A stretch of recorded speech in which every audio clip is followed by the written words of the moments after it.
A new report by SBM Intelligence reveals Nigeria's kidnapping crisis has exploded into a multi-billion naira industry. Between July of last year and June of this year, at least 4,722 people were abducted in nearly 1,000 incidents across the country. In related violence, 762 people were killed.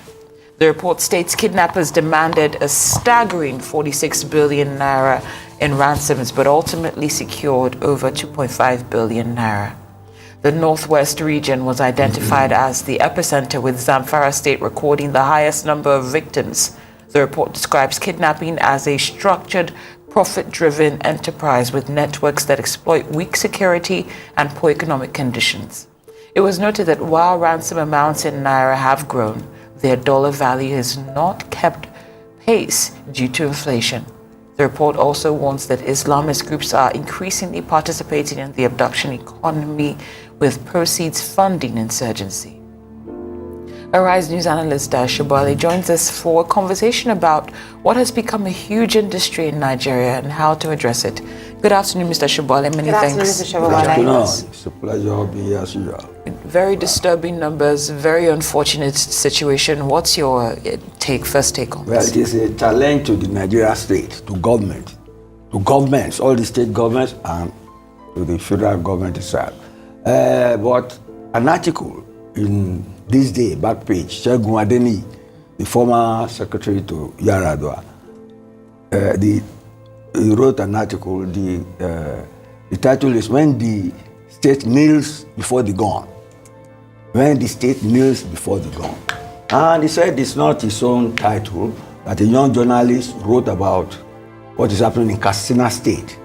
And he mentioned what the journalist narrated, that he went with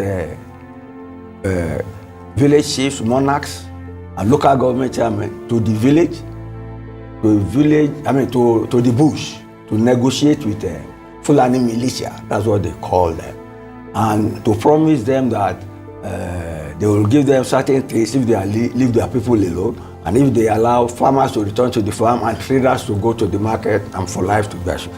No, the title was "When the State Kneels Before the Gun." That is what I mean by it is a challenge to the state. I've always defined government here as the ability of the government of the day to quell any challenge to its authority legitimately and with violence. That's how you can secure the state. The state is being challenged all over Nigeria and kidnapping. In fact, there is a story there, for you to know that it's all pervasive, story there of a son who told kidnappers about the movement of his dad, and I think eventually they paid money, the dad was killed, and the boy was given just 150,000 naira out of 5 million. So it is a pervasive societal issue, but unfortunately it's more pervasive in the north. He mentioned he was press secretary to Yadua, but he said when this thing happened, Buhari was there. And he went to Kasida because he knew people there. And the challenge told Buhari that something has to be done because he was elected to provide security. Similarly, Tinubu too is elected to provide security. So I don't see how the state can feel comfortable when people are wresting territory of governance from it and doing so illegally and with impunity. So let's leave it at that for now. I like that you brought that up. These are very pertinent issues. Now, obviously, we know that this kidnap industry that has exceeded 2.5 billion naira it's been fueled by people. You know, it's been fueled by individuals wherever and whoever they may be. Now, I want us to talk about the response, because it almost seems as though when it comes to cases of kidnapping, there is almost a very lackadaisical and an analysis paralysis in handling these issues, you know, because the more ignorance and the more we relax about it, the more they persist. Now, we're talking about a kidnap, it has become such an industry because it has been allowed to grow for this long. What would you say is stopping our government from tackling these issues once and for all? Because they continue to happen. But you have mentioned it yourself, self-paralysis. Yes. That is the problem. But you say the kidnappers did not emerge from space, they emerged from us. It is the state of corruption in the system, the display of opulence, especially by the ruling class and by politicians especially. And you say in some instances, you say some religious leaders have been kidnapped, some judges have been kidnapped.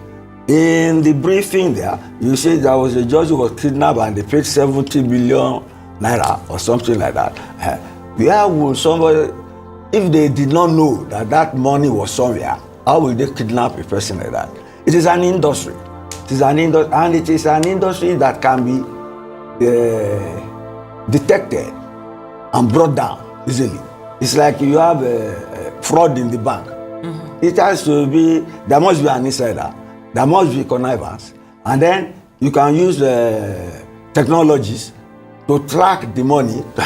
Because I've heard of people going with bankers to the forest, you get me? And then if the bankers do not have access or communication with these people, if somebody did not give the kidnapper some information about who has money and who does not, this will not happen.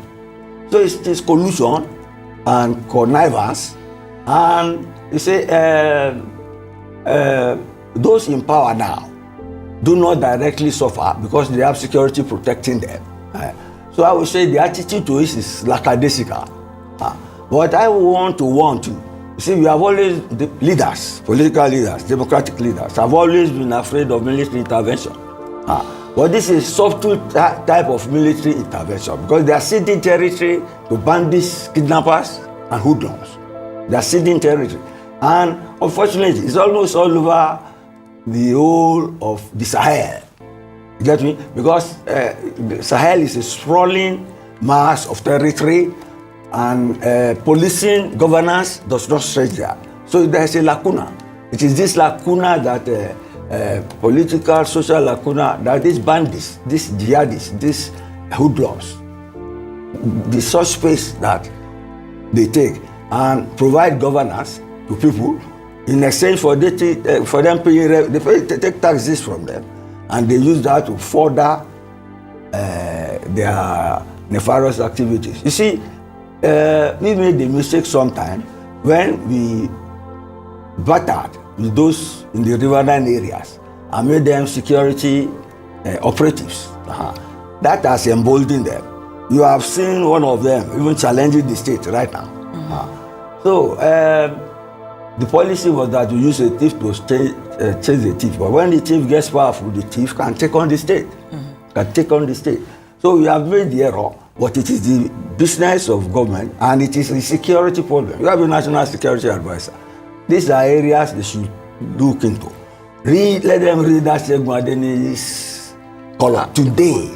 It's very illustrative, and I recommend it to them. Absolutely, Mr. Shibali, in 30 seconds, please. 30 seconds. 30 seconds. I know it's quite difficult, but this is also happening at the time where we've seen the maiden edition of the African Defense Chiefs summit that happened in Abuja. Are you optimistic that with this report and that happening simultaneously, we might be closer to a solution? It's a step in the right direction. But that is diplomacy, that's international.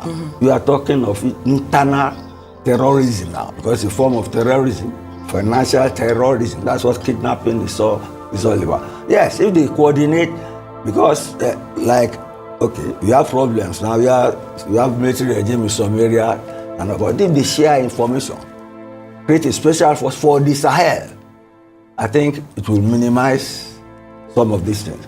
But unless and until corruption is whittled down, and we have leadership that values transparency, accountability, and integrity, we will always have this problem.